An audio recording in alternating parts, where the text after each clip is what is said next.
Բարև ձեզ, հունիսի 24-ի լրատվությամբ եթերում Lime News-ն է, տաղավարում Լիաննա Պողոսյանն է։ Մեր թողարկման գլխավոր թեմաները։ Նախագահ Սարգսյանն ընդունել է իսպանացի գրող Գոնսալո Գուարչին։ Ինչ եք մտածում, ապագա 5 տարվա մեջ ոնց կդնեն երկրները ավելի շատ կմոտիկանան իրար, թե ձգտեն անկախության առավել։ Հայաստանցիների մեծամասնությունը որպես ամենամոտ բարեկամ երկիր համարում է Ռուսաստանի Դաշնությանը, որպես առաջին թշնամի Ադրբեջանին։ Երկրաշարժ Սպիտակից 7 կիլոմետր հարավ-արևմուտք, էպիկենտրոնում ուժգնությունը կազմել է 4 բալ։ Նորանկախ Հայաստանի առաջին օրվանից ցանկացած վարչապետի դեպքում այդպես օրեր շարունակ հնչում են պաշտոնակություն, հետո նորից լռում է, հանգստանում է, նորից եւ նորից։ Դա հայկական սցենարի տարբերակ է դարձել։ Կառավարության կազմում հնարավոր պաշտոնակություններ չեն դիտարկվում, որովհետև չկա որևէ քննարկում այդ ուղղությամբ։ Երևանի քաղաքապետարանի հետևողական աշխատանքի արդյունքում էապես նվազել են ինքնակամ շինությունների կառուցման եւ հողազավթումների դեպքերը։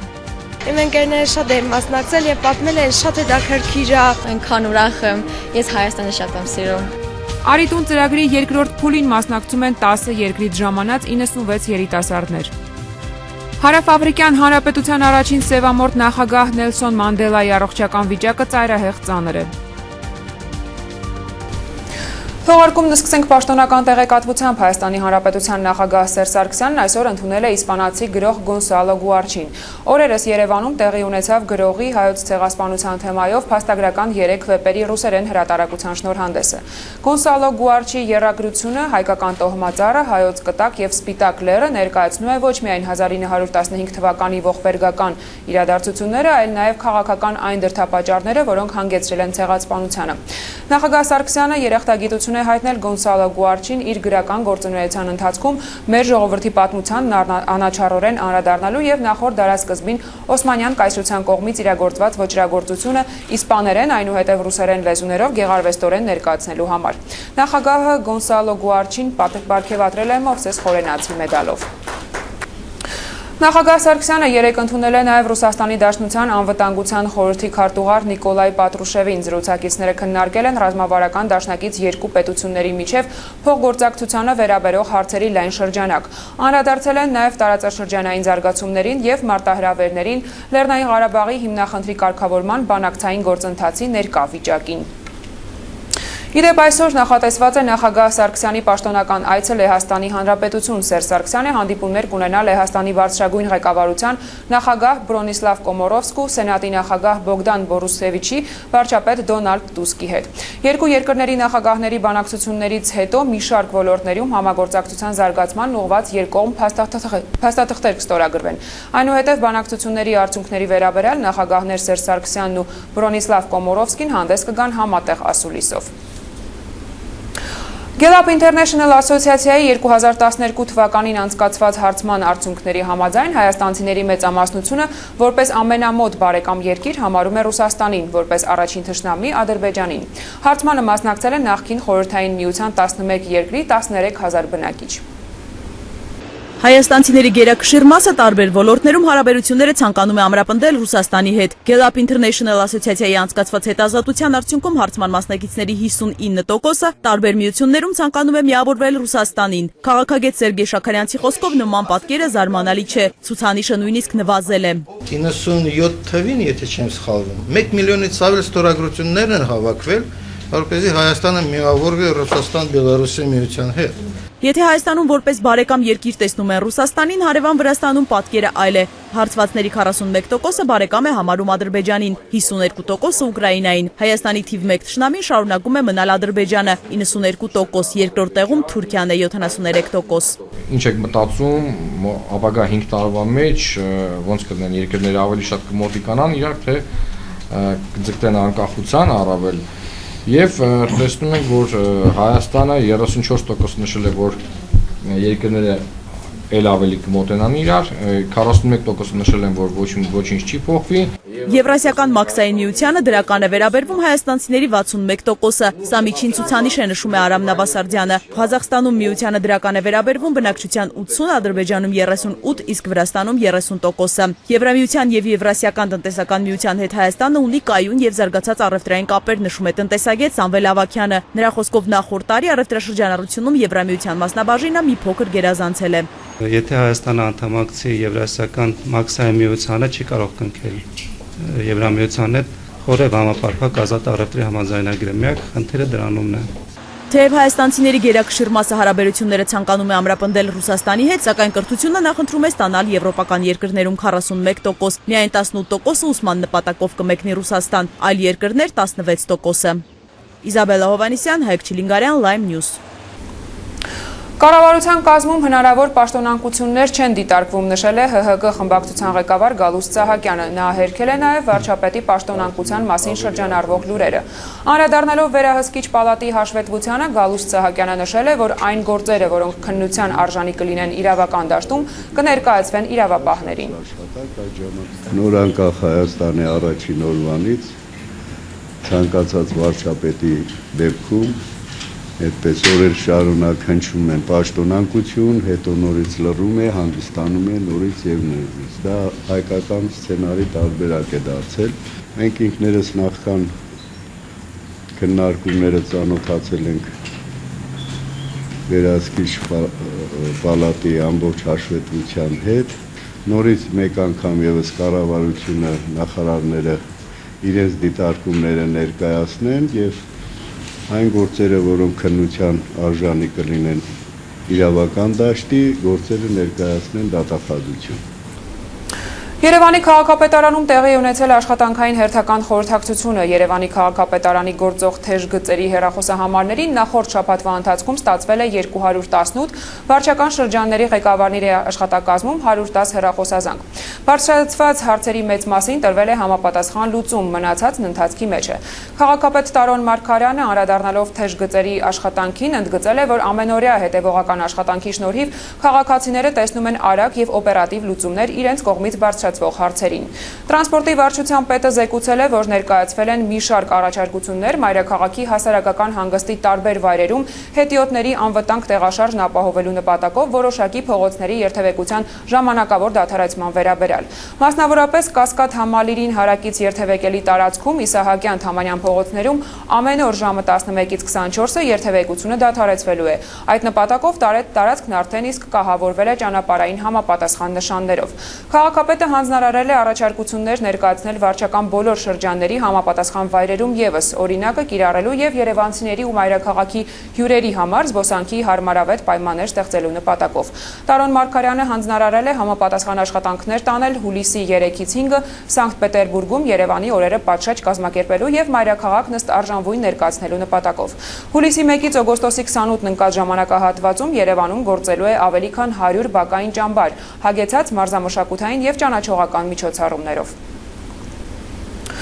Վերջին տարիներին Երևանի քաղաքապետարանի կողմից իրականացվող հետևողական աշխատանքի արդյունքում արձանագրվել է ինքնակամ շինությունների կառուցման եւ հողազավթումների դեպքերի էական նվազում։ Նշենք, որ 2011 թվականին կազմվել են թվով 22 նման արձանագրություններ, 2012 թվականին թվով 34, իսկ 2013 թվականի առաջին 5 ամիսների ընթացքում արձանագրվել է նման 2 դեպք։ Երևանի քաղաքապետարանի աշխատակազմի քաղաքաշինության եւ հողի վերահսկողության վարչության պետ Հայկ Ասատրյանի խոսքով մշտական հսկողություն իրականացնելու արդյունքում իրավախախտում կատարած անձինք գիտակցում են ինչպես իրենց կողմից կատարված արարքի, այնպես էլ այն շարունակելու դեպքում միանշանակ կիրառվող վարչական պատասխանատվության մասին։ Արդյունքում քաղաքացիները գերադասում են ձեռք բերել անհրաժեշտ թույլտվություն շինարարական աշխատանքներն օրինական ճանապարհով իրականացնելու համար։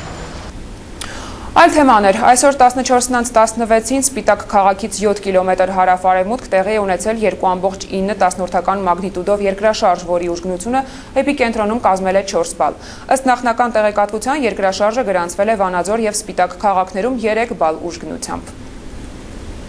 2013 թվականի մայիսին այլընտրանքային ծառայության մասին օրենքում փոփոխություններ եւ լրացումներ կատարելու մասին Հայաստանի Հանրապետության օրենքի ընդունումից հետո այլընտրանքային ծառայության մասին օրենքը համապատասխանեցվել է Մարդու իրավունքների Եվրոպական դատարանի մի շարք վճիռներում արտահայտված նախադեպային իրավական դիրքորոշումներին։ Ըստ այդմ կկարգվեն քրեական գործերը, ինչը նշանակում է, որ բոլոր կրոնական կազմակերպությունների ներկայացուցիչներն այսուհետ ազատվում են քրեական պատասխանատվությունից։ Քայքայիչ պաշտամունքից տուժածների օգնության եւ վերականգնողական կենտրոնի նախագահ Ալեքսանդր Ամարյանը կարծում է, որ սա կարող է բավականին վատ հետևանքներ ունենալ։ Նրա խոսքով, մինչ օրենքում այսպիսի փոփոխություն կատարելը անհրաժեշտ էր վերանայել Հայաստանի Հանրապետության կրոնի եւ խղճի ազատության մասին օրենքը։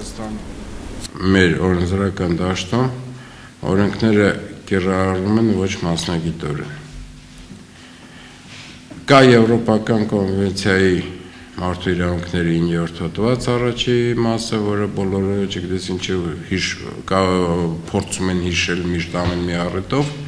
բայց երկրորդ մասին ընդհանրապես ոչ ոք չի խոսում։ Մենք Հայաստանում գտնվում ենք կիսաբլոկադային վիճակում եւ սահմանափակումներ մտցնելը միանշանակ կարելի է։ Վրաստանի վարչապետ Բիձինա Իվանիշվիլին էստոնական պարբերականին տված հարցազրույցում քաղաքականությունից հեռանալու մասին հերթական հայտարարությունն է արել։ Այժմ էլ նա հայտարարել է, որ քաղաքականությունից կհեռանա 2013 թվականի հոկտեմբերին նախատեսված նախագահական ընտրություններից հետո։ Վրաստանի նախագահ Միխայիլ Սաակաշվիլին Բիձինա Իվանիշվիլիի հայտարարությունները վաղաժամ է համարել։ Միջազգային լրահոսից ստացվող տեղեկատվությանը ծանոթացեք ամփոփ տեսաշարով։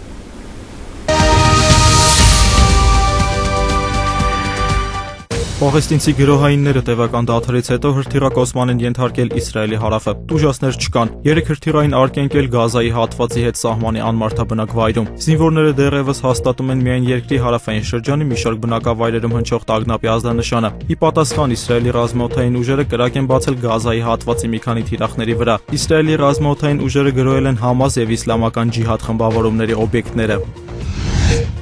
Չեռնոգորիայում 16 մարդ է զոհվել, 31-ը վիրավորվել Պոդգորիցա Կոլաշին ավտոճանապարհին տեղի ունեցած վթարի հետևանքով։ Բոլոր զոհվածները Ռումինիայի քաղաքացիներ են։ Ռումինական համարանիշներով ավտոբուսը կամրջից անդունդն ընկել Մորաչա վանքից ոչ հեռու։ Ավտոբուսում եղել է մոտ 50 մարդ։ Պատահարի պատճառները դեռևս պարզված չեն։ Ալբանիայում ներքաղաքական իրավիճակը շարունակում է լարված մնալ։ Երկրում նախորդին կայացած խորհրդարանական ընտրությունների արդյունքներով եւ ընդդիմությունը եւ իշխող դեմոկրատական կոալիցիան հայտարարել են իրենց հաղթանակի մասին։ Պաշտոնական արդյունքները սակայն հայտնի կդառնան այսօր։ Նշենք, որ կենտրոնական ընտրական հանձնաժողովը ստիպված է եղել երկարացնել քվեարկության գործընթացը, քանի որ մեծ թվով քաղաքացիներ չէին հասցրել քվեարկել։ Լաչո քաղաքում ընտրատեղամասերից մեկում հրաձգություն է տեղի ունեցել, ինչի հետևանքով զոհվել է 1 տուժել 3 մարդ։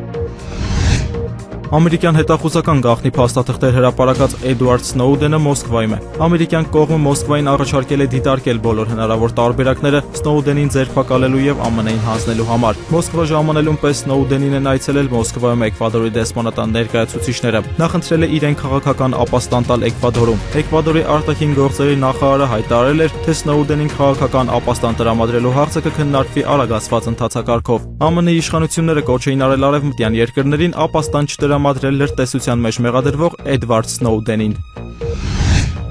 Հարավաֆրիկյան Հանրապետության առաջին սևամորթ նախագահ Նելսոն Մանդելայի առողջական վիճակը ծայրահեղ ծանր է։ Նրան է այցելել այդ երկրի ներկայիս նախագահ Ջեյքոբ Զուման։ Բժիշկներն անում են հնարավորը նրա առողջական վիճակը բարելավելու համար, նշել է Զուման։ Պետության ղեկավարը հերքել է շաբաթ օրը լրատվամիջոցներում տարածված այն լուրերը, թե Մանդելայի սիրտը կանգ է առել։ 2 շաբաթ առաջ Մանդելան հոսպիտալացվել էր թոքային ինֆեկցիայի պատճառով։ Ամերիկացի լարագնաց Նիկ Վանդելան առաջին մարդն է, ով միայն ճոպանով առանց ապահովման միջոցների անցել է Մեծ կանյոնը, որը աշխարհի ամենամեծ կանյոններից մեկն է եւ որոշ տեղերում խորությունը հասնում է 1800 մետրի։ Վանդելան 5 սանտիմետր հաստությամբ պողպատե ճոպանով 427 մետր տարածությունն անցել է մոտավորապես 23 րոպեում։ Լարագնացների թագավորը իր այսպես ասած զբոսանքին պատրաստվել է 4 տարի։